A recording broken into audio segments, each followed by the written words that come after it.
Ni ikhlas, tuan-tuan. Imam Nawawi kata, benda yang mudah kita nak ucap, tapi bukan senang kita nak buat. Antaranya yang pertama, ikhlas. Saya nak tanya tuan-tuan, tuan-tuan boleh terang dekat saya tak? Tuan-tuan boleh cerita tak dekat saya? Yang kata ikhlas ni apa? Tuan-tuan boleh cerita tak?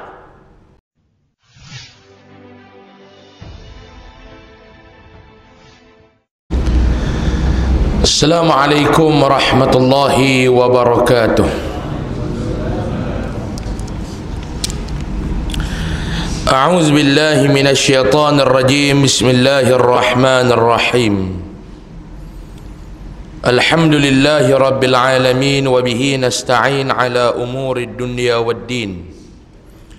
Subhanaka la 'ilma lana illa ma 'allamtana innaka antal alimul hakim. ولا حول ولا قوة إلا بالله العلي العظيم ولا حول ولا قوة إلا بالله العلي العظيم ولا حول ولا قوة إلا بالله العلي العظيم أما بعد.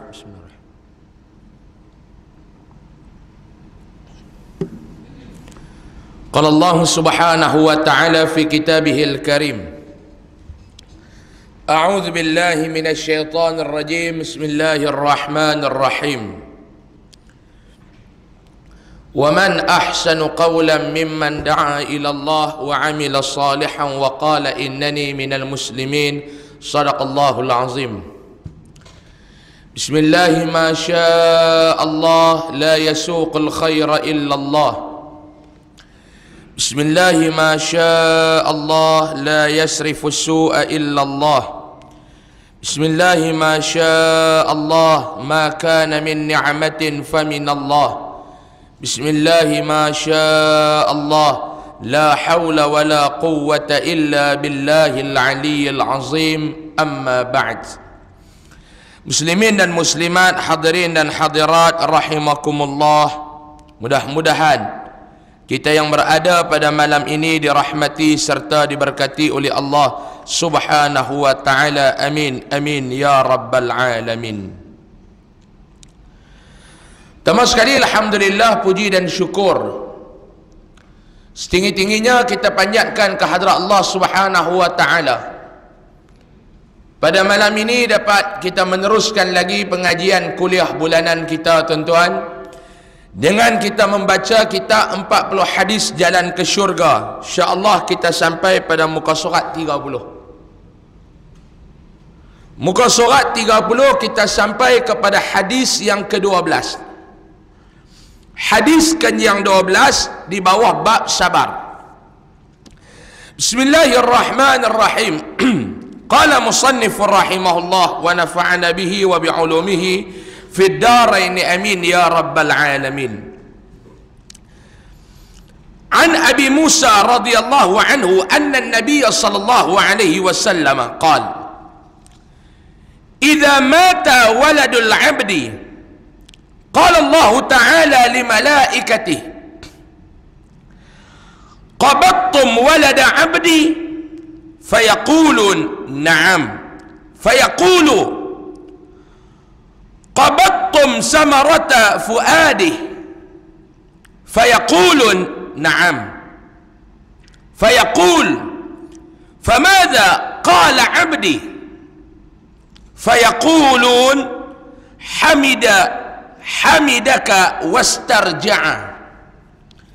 فيقول الله تعالى: ابن لعبدي بيت في الجنة وسموه بيت الحمد، أو كما قال rawahu Tirmidzi wa qala hadisun hasanun. Daripada Abu Musa radhiyallahu an,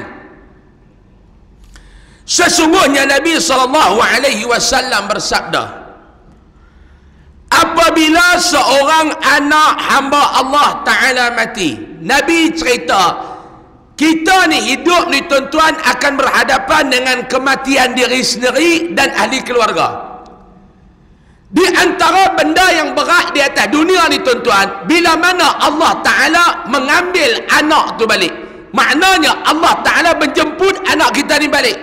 Kematian, satu orang dia boleh hadap lagi kalau kematian mak dan bapak dia. Insya-Allah sedih, tetapi dia masih ada kekuatan. Anak mati ni tuan-tuan, habis. Kadang-kadang Allah Ta'ala uji kita dengan kematian anak ni tuan-tuan. Yang ni tak tahan tuan-tuan ni. Tambah-tambah anak tu pula seorang, dan anak tu pula anak kesayangan. Anak tak ramai, ada seorang. Seorang tu pula Allah Ta'ala jemput balik. Yang ni tuan-tuan ni, bukan semua orang dapat tahan benda ni tuan-tuan ni. Tuan-tuan faham tak? Kita ni tuan-tuan, saya ni alhamdulillah Allah Ta'ala tak uji lagi lah dengan kematian ahli keluarga apa semua ni. Ayah ada lagi, mak ada lagi, alhamdulillah lah. Mudah-mudahan Allah Subhanahu wa Ta'ala panjangkan usia mereka dalam ketaatan. Amin ya rabbal alamin. Ada kawan saya tuan-tuan, dia ni anak seorang. Dia anak seorang, isteri dia doktor sahkan tak boleh lagi nak mengandung, tak boleh lagi nak beranak sebab ada masalah. Ada seorang anak, anak tu pula Allah Ta'ala jemput pulang. Tuan-tuan boleh bayang tak perasaan dia macam mana? Dah ada anak seorang, anak tu pula Allah Ta'ala jemput balik. Berat tuan-tuan ni, berat. Orang kata berat Ustaz, ya berat. Sebab tu hidup di dunia ni Pak Long, kehidupan di dunia ni tak ada lain. Kalau orang tanya kita tunggu apa di dunia, jawapan dia kita tunggu mati. Tu je hidup di dunia ni. Lama mana hidup di dunia? Tak lama. Sampai bila? Sampai mati. Kalau orang tanya kita hidup di dunia ni kita nak tunggu apa dia? Jawapannya tunggu mati. Dalam proses kita nak menunggu saat kita dijemput pulang oleh Allah Subhanahu wa Ta'ala, Allah Ta'ala bagikan kepada kita hiburan. Allah Ta'ala bagikan kepada kita hiburan dan permainan. Apa dia hiburan dan permainan? Keluarga, anak, isteri, suami, harta, pangkat, jawatan. Ni antara permainan dan hiburan untuk kita hidup di dunia. Setuju ke tak? Tuan-tuan, Allah Ta'ala kata pada dia, al-mal wal banun zinatul hayati dunia. Perhiasan hidup di dunia ni ada dua. Yang pertama, harta benda. Harta benda akan jadi perhiasan kepada kita. Yang kedua, wal banun, anak pinak. Dasar manusia ni kata ulama, dia macam kanak-kanak, macam budak-budak. Dasar manusia ni dia macam budak-budak. Bila dibagi hiburan, bila dibagi permainan, dia leka, dia alpa. Orang Kedah panggil dia ghalib. Ghalib, tuan-tuan tahu ghalib, perkataan Arab, ghalib. Kami orang Kedah tak cakap Arab, cakap orang putih, dua tu ya. Ghalib, leka, lalai, alpa. Budak-budak bila dia dibagi permainan, sekarang ni apa dia duk main pula lah ni, lato-lato. Hingat sampai setaman kerana lato-lato ni ketak. Saya minggu lepas pergi mengajak di Langkawi, bawa anak bini balik daripada kuliah, tidur dekat pantai Cenang. Bini saya kata, bang jom pergi tengok mereka nak main api tu. Nak pergi seorang-seorang, dia kata segan lah, jom pergi tengok main api. Sepanjang pantai tu duduk dengar lato-lato tu ketak. Dalam kita duduk lena dalam bilik pun duduk bunyi ketak. Lato-lato tuan-tuan ni. Tuan-tuan memang tak ada kerja apa, belilah 2 biji tu duduk main. Duduk main lama dah, cuma dulu lato-lato ni duduk di bawah. Lah baru dia duduk di atas. Faham tak? Yang nak faham, tak faham sudahlah. Tu saja, banyak tu pun tak faham sajalah. Bila kita beli lato-lato dekat anak-anak kita tuan-tuan, bahkan apa jenis permainan sekalipun dibagi kepada anak-anak, budak-budak ni sifat dia leka.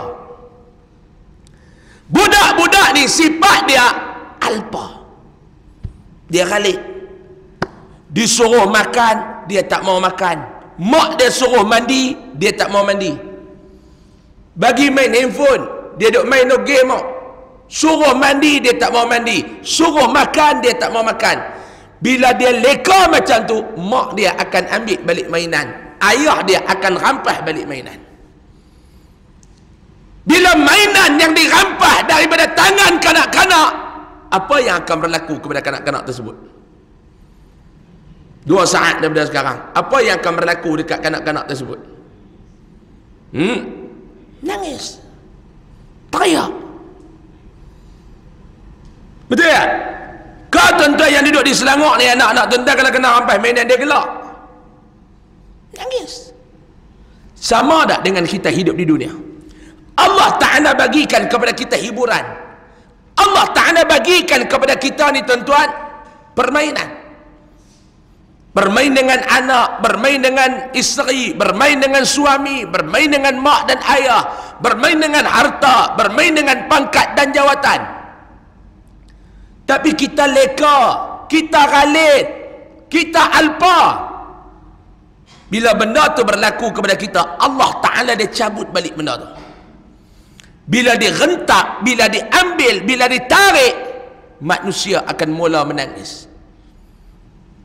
Dulu ada anak, anak diambil, menangis. Dulu ada suami, sekarang suami diambil, menangis. Dulu ada isteri, isteri diambil, menangis. Bahkan ada yang lagi dahsyat, manusia ni akan buat apa dia? Mula mempertikai Allah. Kenapa Allah ni tak adil kepada aku? Kenapa Allah ni tak adil kepada aku? Kenapa Allah Ta'ala ni zalim kepada aku? Kenapa Allah Ta'ala tidak memberikan keadilan kepada aku? Mulut seorang hamba akan mula mempertikai Allah Subhanahu wa Ta'ala. Na'udzubillahi min zalik. Ini manusia. Lalu Nabi kata, apabila seorang anak hamba Allah tu mati, meninggal dunia, Allah akan berfirman kepada para malaikatnya dengan bertanya.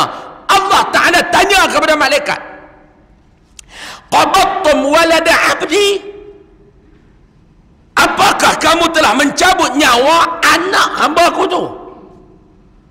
Allah Ta'ala tanya kat malaikat, malaikat, mazat, ada apa ya Allah? Ni aku nak tanya ni, anak hamba aku tu meninggal, hamba pergi cabut nyawa ke? Ya Allah. Ya Allah, kami pergi cabut nyawa dia ya Allah. Mereka menjawab, ya.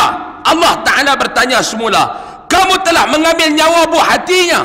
Mereka menjawab, ya.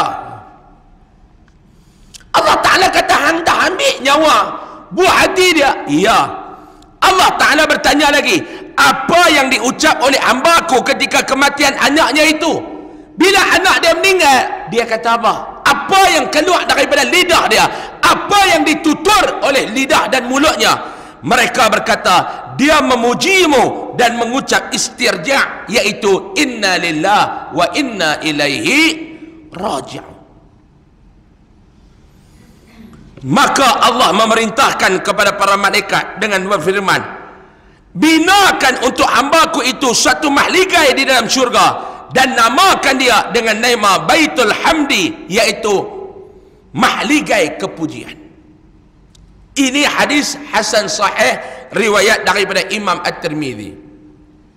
Muslimin dan muslimat yang dirahmati Allah Subhanahu wa Ta'ala, dalam hadis ni tuan-tuan, Allah Ta'ala ni dia nak melihat kepada hamba dia bila mana kita ditimpa dengan ujian dan musibah, sejauh mana nilai kesabaran kita.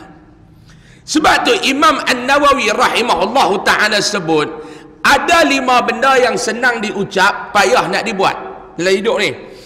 Ada 5 benda yang senang diucap tapi payah untuk dibuat. Yang pertama, apa dia tuan-tuan? Ikhlas.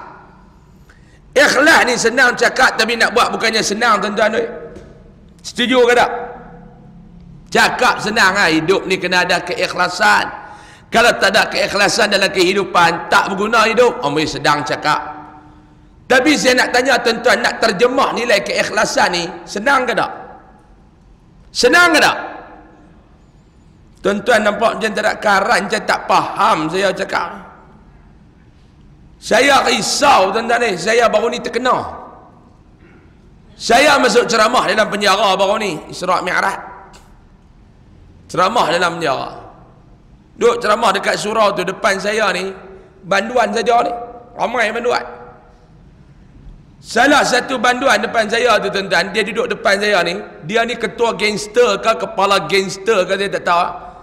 Dia punya tattoo dia ni tuan-tuan ni, ulat tudung selah. Tattoo dia ni gambar ulat tudung selah. Kepala ulat tu duduk bawah ni. Tuan-tuan bayang saya ceramah macam ulat duduk tengok saya. Macam duk rasa ceramah depan ulat tudung selah, duk tengok depan tu. Lidah terkeluar ulat tu. Balik kanan dia toleh, kiri dia toleh, kanan nampak begitu. Saya ceramah 1 jam 30 minit. Bila saya buat lawak, banduan lain semua gelak, wadan penjara gelak, dia yang tak gelak. Saya ambil heran, ni orang kan malaikat maut ni.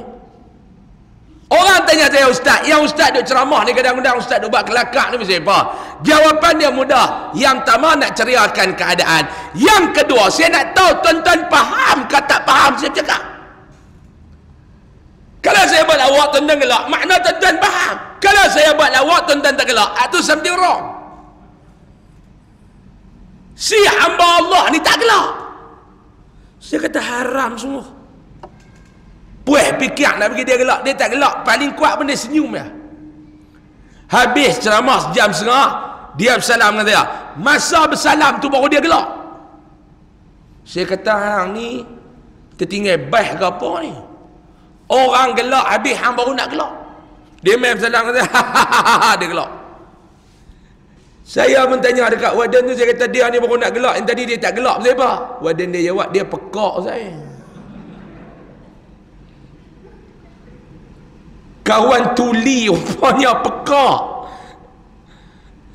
Di malam ni kalau saya buat lawak tuan-tuan tak gelak, saya boleh anggap tuan-tuan pekak kot, boleh kot no?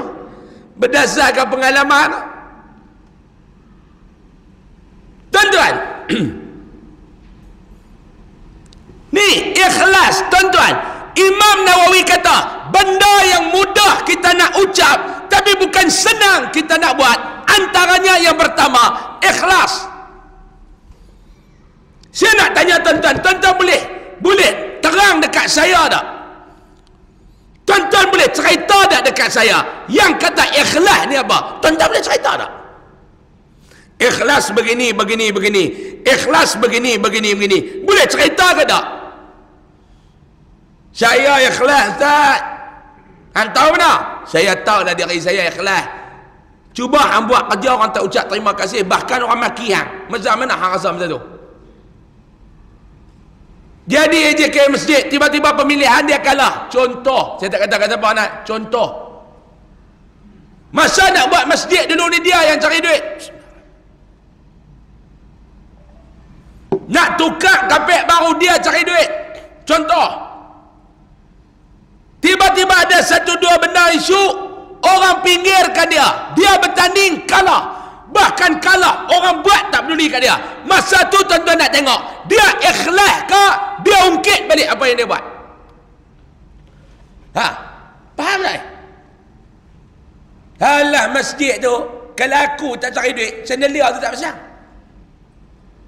Masuk masjid Taman Rakaran tu, chandelier besar tu, aku yang cari duit. 35,000. Hantar tak duit siapa? Tak tahu. Arwah mak mentua aku.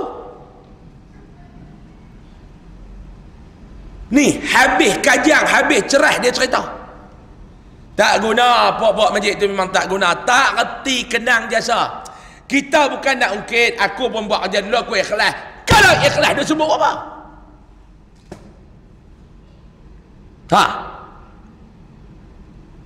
Faham kedok ni? Tuan-tuan jangan bagi kejadian di penjara tu berulang di sini. Kalau hang ikhlas, yang hang duk tikar balik apa? Yang hang duk ungkit balik pasal apa?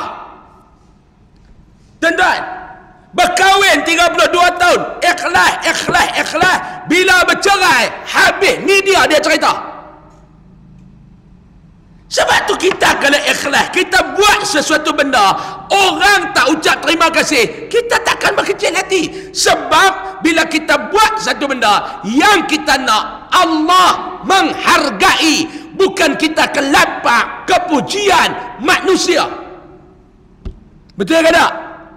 Senang kan nak buat tuan-tuan? Saya yang mengajak ni pun belum tentu boleh ikhlas. Sebab tu saya duk cuba-cuba nak ikhlas. Bukan ikhlas lagi, baru duk cuba. Baru duk cuba. Tuan-tuan ingat, senang nak ikhlas. Nak tahu ikhlas tak ikhlas, pergi mengajak malam tu orang tak bayar abah. Nak tahu ikhlas tak ikhlas, tengok malam tu. Tapi ingat duk try lagu tu, jangan. Nak try ke ustaz lain jangan malam ni lah. Ada ustaz dia call tanya balik kat pengatur kuliah ni, nak tanya ya, saya nak dapatkan penjelasan dia. Ya ada apa ustaz? Memang masjid tu kalau kuliah maghrib tak ada payment lah. Ada ustaz. Oh ada. Oh ustaz tak dapat ke? Tu yang saya tanya tu. Ada yang gamak tanya tuan-tuan, saya tak gamak malu tuan-tuan ni. Prinsip saya mudah bagi ambil, tak bagi aku tunggu, senang. Senang kan nak ikhlas maklum? Bukannya senang maklum, nak ikhlas bukannya senang.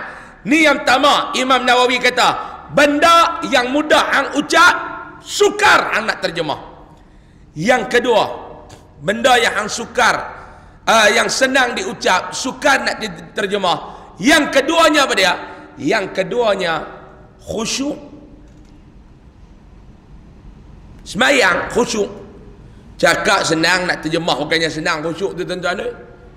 Tentang yang maghrib tadi khusyuk mana nak tahu?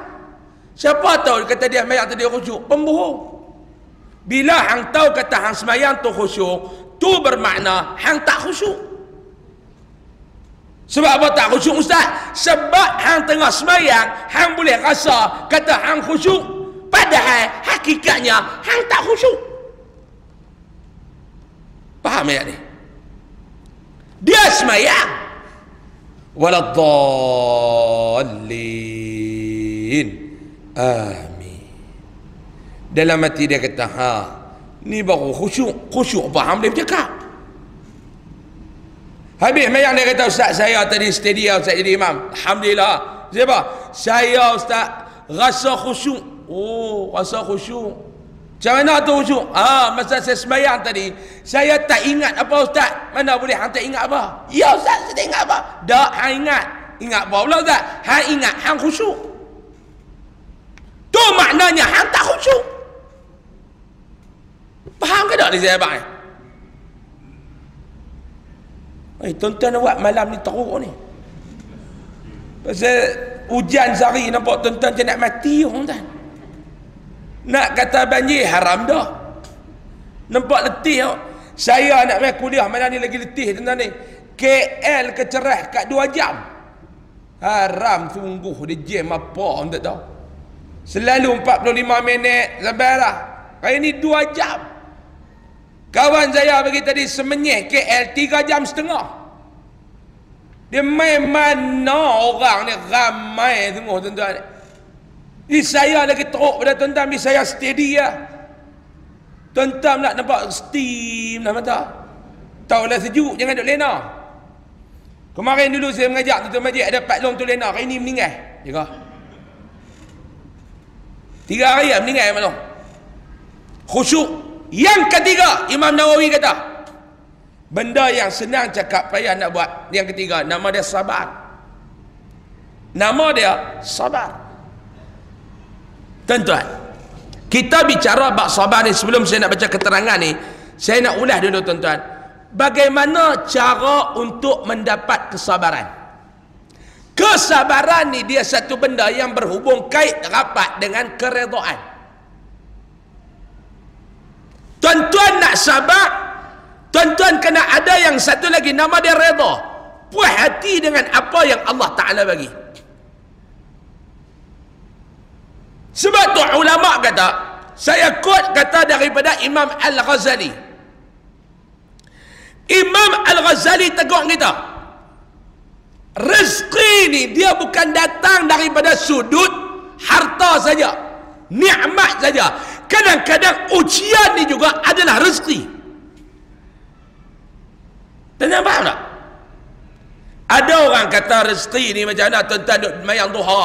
Tanya dia maklum duk semayang duha ni apa? Nak murah rezeki ustaz. Tapi maklum pun tak tahu ustaz, duha duk buat niaga tak ke mana juga ustaz. Maklum duk berniaga, tak ke mana juga Ustaz. Tak ke mana apa dia? Tak ke mana juga berniaga. Maklum, rezeki itu bukan harta saja. Saya bagi contoh kepada tuan-tuan untuk tuan-tuan mudah faham. Saya nak tanya maklum. Mah dengan ketui kayu, ketui mah dengan ketui kayu, pada pandangan maklum, mana rezeki? Hello? Ketui mah dengan ketui kayu, mana rezeki bagi maklum? Jawab. Tak betul, saya tak marah. Betul boleh balik. Ketui mah dengan ketui kayu, mana rezeki untuk maklum? Awak muka pucat, saya pun ni bukan soalan SPM. Ketui mah dengan ketui kayu, mana rezeki? Pada pandangan maklum. Mah ke kayu rezeki? Mas. Tuan-tuan, mah ke kayu rezeki? Malam ni contoh yang kena tuntut ni contoh. Saya nak bagi kat maklum, siapa yang mai jumpa saya lepas solat lagi ni, saya nak bagi gelang mah berharga RM12,000 dengan satu lagi tongkuai kayu yang tak ada nilai. Maklum nak yang mana agak-agak? Mah. Sebab apa dia? Mah tu rezeki pada pandangan kita. Setuju tak? Malam ni kalau saya kata nak, ni ada ketui mah, ni ada ketui kayu, tuan-tuan akan ambil ketui mah, tuan-tuan tak akan ambil ketui kayu. Betul tak? Betul tak Ustaz? Betul. Habis kuliah tuan-tuan pun naik motor nak kena balik. Tuan-tuan duduk di sini, nama dia Sungai Long. Ada sungai tak? Ada. Belah mana? Kona terjun sungai tu. Na'udzubillahi min zalik. Terjun dalam sungai tu, nama pula Long, panjang. Lemah. Blub. Masa tu orang mai dekat tuan-tuan, tanya tuan-tuan, nak mai ke nak kayu masa tu?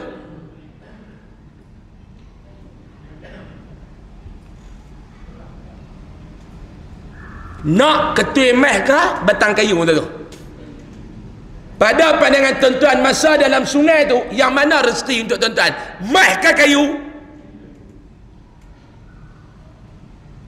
Nampak tak saya nak abang-abang tu? Harta benda ni bukan rezeki sebenarnya.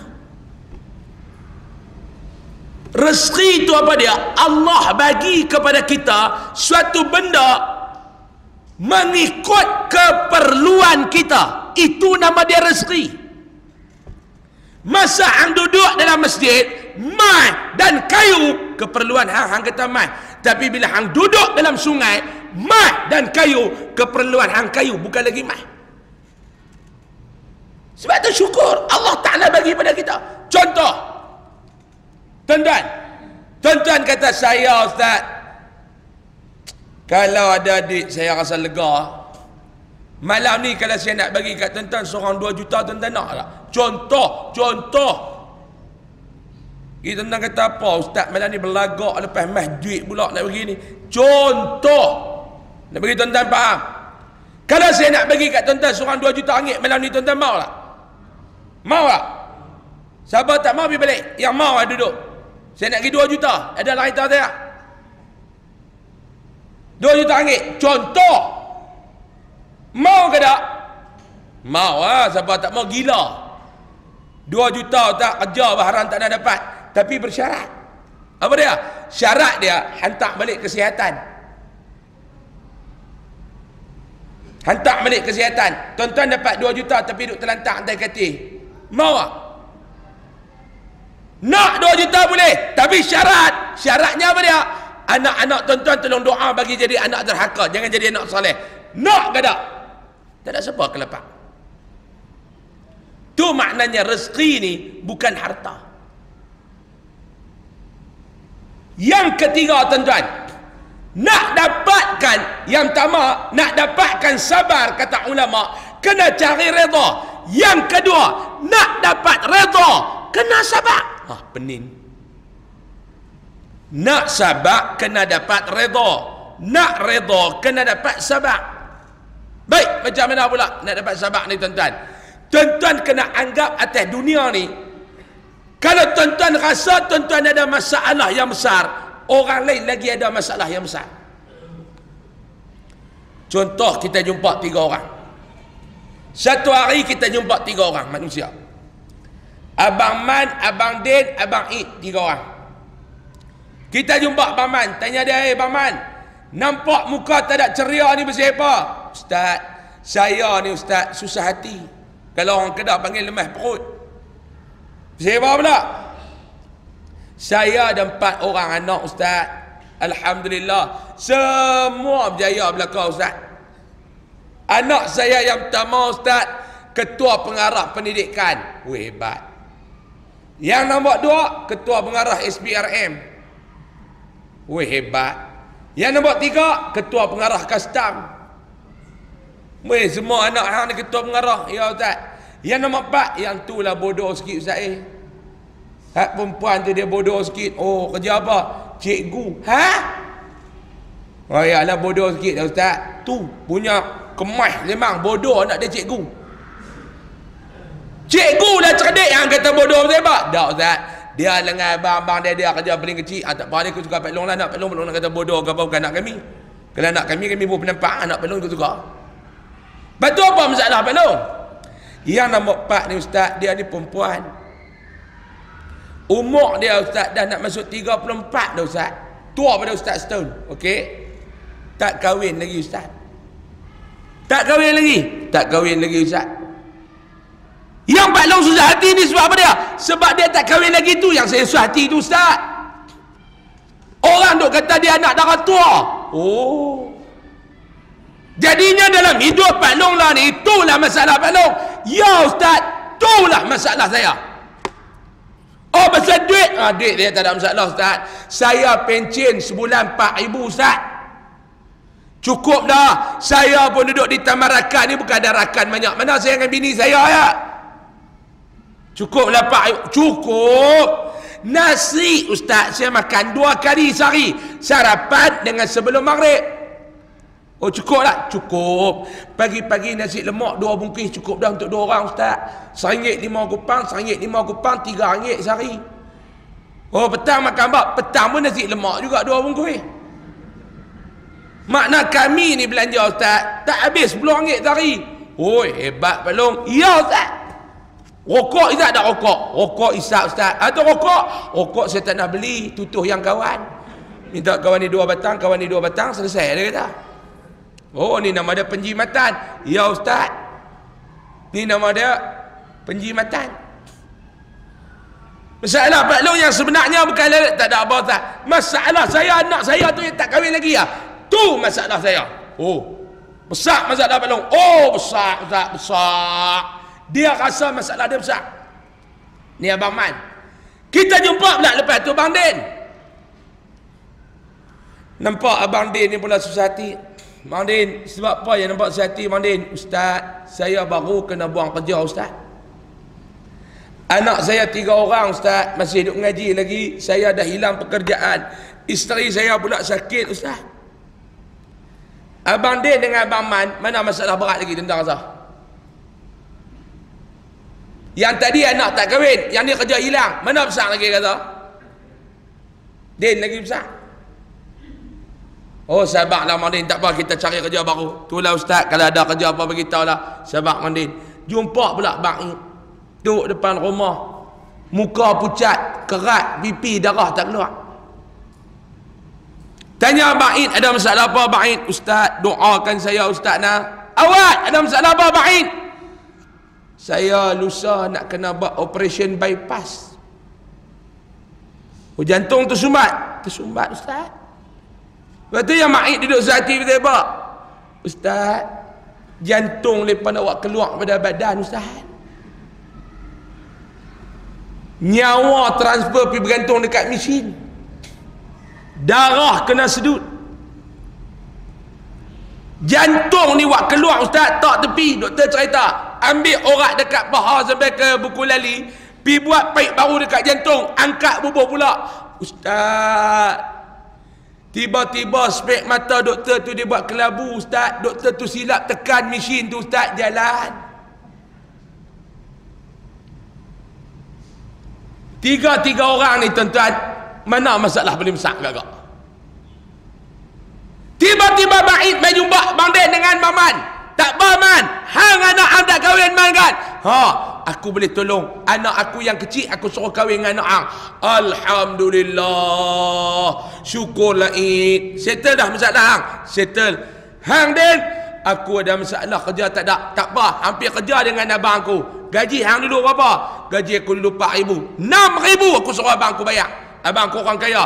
Alhamdulillah. Den kata, Id kata okey, masalah hampa settle lah kan? Ya, masalah aku tak settle lagi.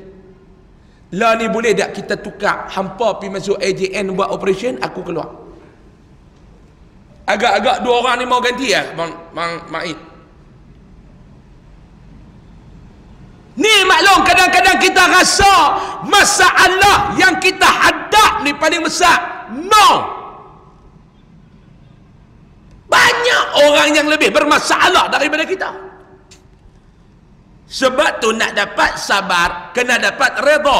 Nak dapat redha, kena dapat sabar. Kilas ke tu, kata ulama. Baik, keterangan. Sifat sabar sangat penting bagi seluruh manusia. Dalam kehidupan di dunia ini, kita tidak dapat lari daripada dua keadaan. Dia kata, pengarang kitab kita kata, kita hidup di dunia ni tak dapat lari daripada dua keadaan. Apa dia? Yang pertama, ada kalanya kita menghadapi sesuatu yang cocok dengan kemahuan kita, seperti kesihatan, harta, pangkat, berpengaruh dan sebagainya. Kita akan dapat satu benda tuan-tuan, benda yang kita seronok. Ni dalam hidup ni, kadang-kadang Allah Ta'ala akan bagi kepada kita suatu benda yang kita memang menantikan, yang kita memang nak benda tu. Apa dia? Tuan-tuan, suka tak tuan-tuan dapat harta? Maklum suka tak maklum dalam hidup ni dapat harta? Suka. Siapa tak suka dapat harta tuan-tuan oi? Suka. Duk tak duduk orang mai bagi kat kita 50,000, tak suka. Ni dekat Ramadan ni saja haji saya malam tidur mimpi haji. Haji duk malam mimpi saya, marabbuka. Duk main duk kacau saya. Saya pun duk teringat-teringat kat haji hari ni, alhamdulillah haji. Minggu lepas saya tikam ekor kena 200,000. Saya nak main bagi kat haji lah 50,000. Oh, ni duit haram, duit judi. Tak apa haji, yang judi saya kat haji. Dia buat hukum mudah. Haji tu kata tu lah pagi tadi baru mayang duha pada otak dia. Mayang duha ke darah duit judi.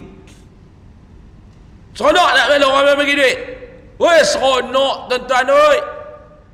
Duk tak duduk satu ramai kata tak tahu saya ngaji ni, saya tengok haji ni macam ayah saya. Habis mayang sak nak keluar minat kita. Satu budak ni salah dengan kita, dia kata haji, ni saya tak tahu haji, saya tengok haji ni saya teringat arwah ayah saya. Picik jadi cara jalan, cara muka picik jadi. Oh, pak hang duk mana? Meninggal dah haji. Saya teringat arwah ayah saya haji. Saya boleh saya nak peluk haji kali. Budak tu kata nak peluk, peluk. Peluk-peluk dia bubuh dalam poket kita 2,000. Haji tu kata kalau macam ni hang nak peluk hari-hari pun aku bagi, dia kata. Mau sekali peluk 2,000 ni hari-hari nak peluk pun aku bagi. Abang nak kat budak tu, saya tiap-tiap kali asak ada sini ya no. Kotlah kalau teringat kat arwah ayah tak apa lah, mai lah peluk pula. Maklum, kalau ada orang peluk bagi 2,000 maklum, hari-hari peluk pun tak apa. Seronok tak tuan-tuan? Allah balik cerita kat bini dia. Ni aku hari ni alhamdulillah lah dapat 2,000. Bini dia kata, abang sabar bagi. Tak tahu budak tu dia duk kata dia teringat ke arwah pak dia, muka macam aku. Dia kata lain kali dia bagi kat aku 2,000. Alhamdulillah. Masuk dah waktu Monti azan ke je lah terus lah. Nah, majoriti kata terus nak. Jangan dakwa saya pula. Saya dah nak pergi laluan tuan-tuan yang tak mau. Dapat 2,000. Bila dapat 2,000 seronok tak? Yang tu kehendak kita, sesuai dengan kehendak kita. Tuan-tuan, sehat sesuai dengan kehendak kita, tuan-tuan. Yang ni yang kita akan hadapi. Yang pertama, benda yang Allah Ta'ala bagi kepada kita yang sesuai dengan kehendak kita. Yang kedua, kata Tok Syekh kita, dan ada kalanya kita menghadapi sesuatu yang amat menyedihkan hati, seperti ditimpa musibah, kematian orang yang kita sayangi dan sebagainya. Yang kedua, kita akan hadap pula benda yang kita tak mahu, benda yang kita tak suka. Apa dia benda yang kita tak suka, tuan-tuan? Macam-macam benda kita tak suka, tuan-tuan. Kehilangan mak dan ayah kita, perik, tuan-tuan. Tuan-tuan yang dah kehilangan mak dan ayah, saya nak tanya, perik ke tak, tuan-tuan? Benda yang paling perik ni, tuan-tuan, ni bila mana kita ada imau kenangan yang lalu, kita tak boleh nak buat apa. Yang ni benda yang perik dalam hidup kita, tuan-tuan. Betul ke tak? Tuan-tuan ada duit banyak, cuba guna duit tuan-tuan untuk kembalikan masa yang lalu, tak dapat dah. Cuti sekolah baru ni anak nak nikah, contoh anak saudara kahwin, balik pergi kampung.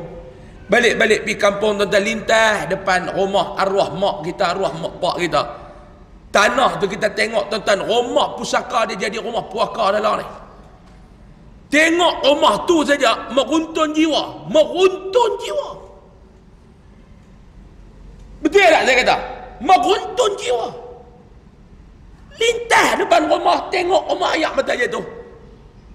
Bawah tangga tu lah mak aku duduk bersiang ikan bulan-bulan Ramadan. Pintu tu lah, depan pintu tu dulu ada TV, televisyen aku duduk tengok.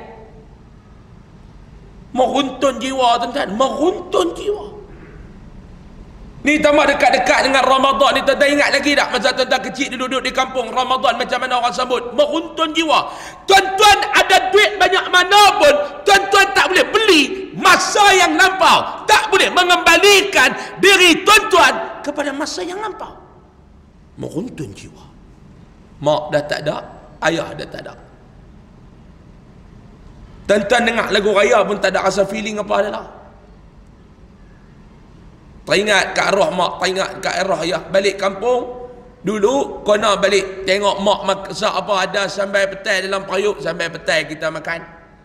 Lah tuan-tuan balik kampung tak kena dah rumah mak dengan ayah, kena pergi masjid, mak dengan ayah duduk belakang masjid. Bawa ayak sebotol, baca Fatihah apa, duduk juruh atas kubur tu. Cuma saya nak berisan lah, tuan-tuan, kalau ada ayak, siram lah. Mau tak ada, tak payahlah siram. Ni dah sampai kubur dah, ayak tak bawa, kena balik rumah. Nu nak ambil ayak, nak ambil juruh atas kubur mak pak dia. Saya nak pesan kat tuan-tuan, ada siram, tak ada, tak payah siram. Tu kubur bukan batas ubi. Tuan-tuan ada buat kubur pak tuan-tuan macam batas ubi pula. Ada siram, tak ada, nak buat macam mana? Oh ni apa tak bawa ni, apa ni, Allah, teruk kena balik pula. Tak perlu. Kubur mak pak kita bukan batas ubi.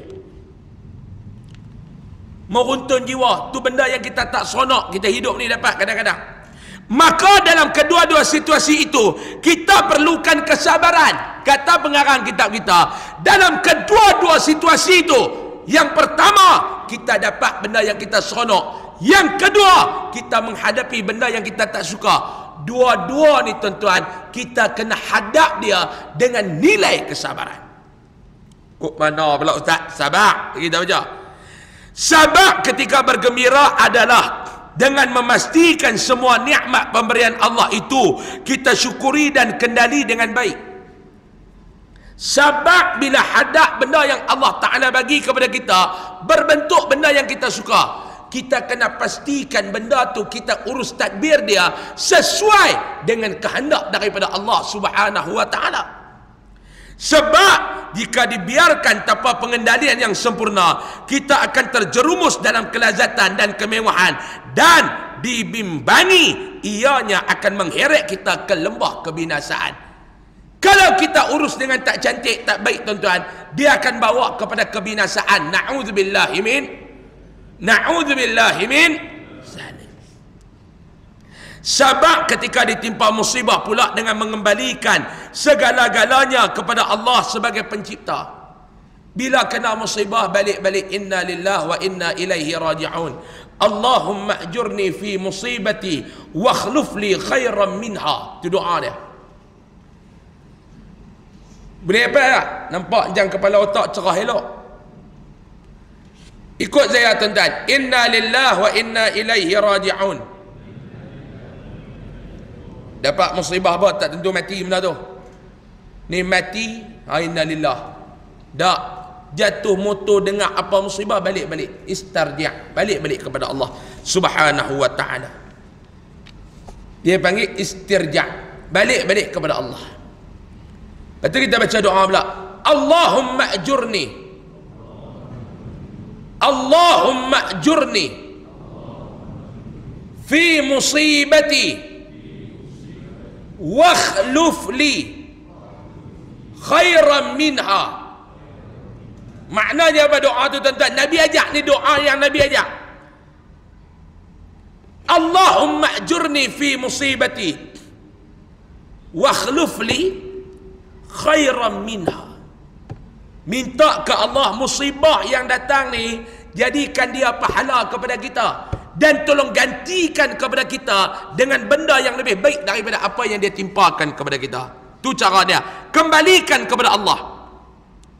Fikirlah secara positif bahawa setiap yang berlaku itu sudah tentu ada hikmahnya. Setiap benda yang Allah Ta'ala bagi ada hikmah. Saya bila sebut benda ni, saya teringat ada satu video saya tengok tuan-tuan. Duk teringat 3 minit lagi tak berhenti tuan-tuan. Jangan dia buat muka macam nak mati tu.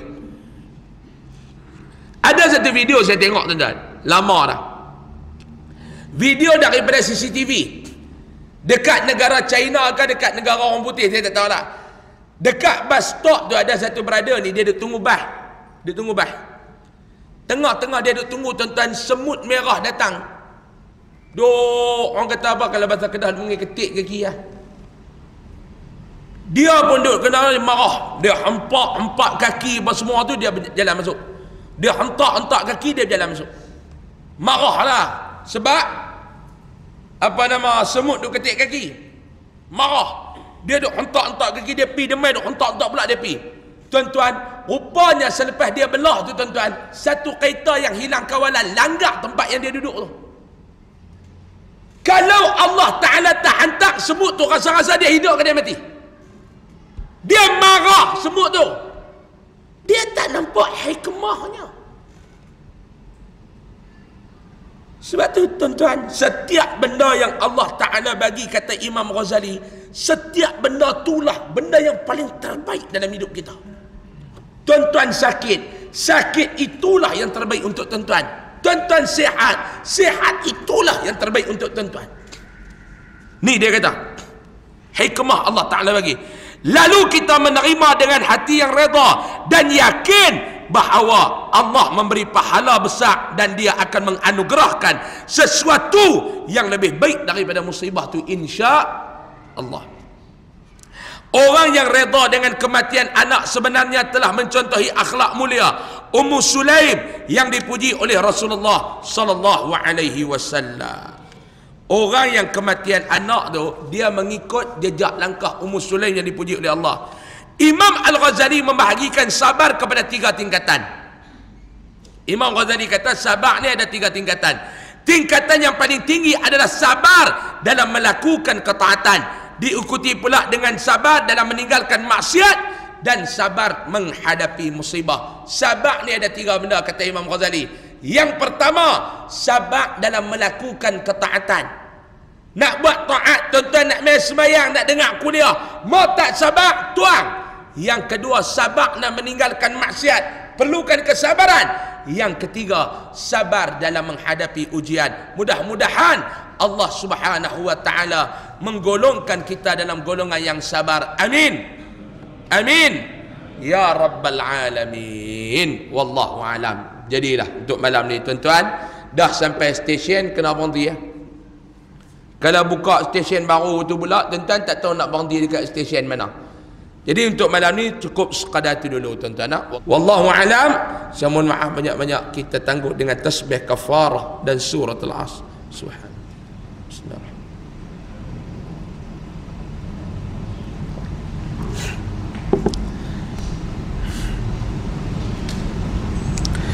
Bismillahirrahmanirrahim. Alhamdulillahirabbil alamin wassalatu wassalamu ala asyrafil mursalin wa ala alihi wa sahbihi ajma'in. Allahumma anfa'na bima 'allamtana wa 'allimna ma yanfa'una warzuqna 'ilman yanfa'una wa zidna 'ilma. Alhamdulillah ala kulli hal wa na'udzubika min hal ahli an-nar. Sallallahu ala sayyidina Muhammad walhamdulillahirabbil alamin. Taqabbalallahu minkum. Assalamualaikum warahmatullahi wabarakatuh.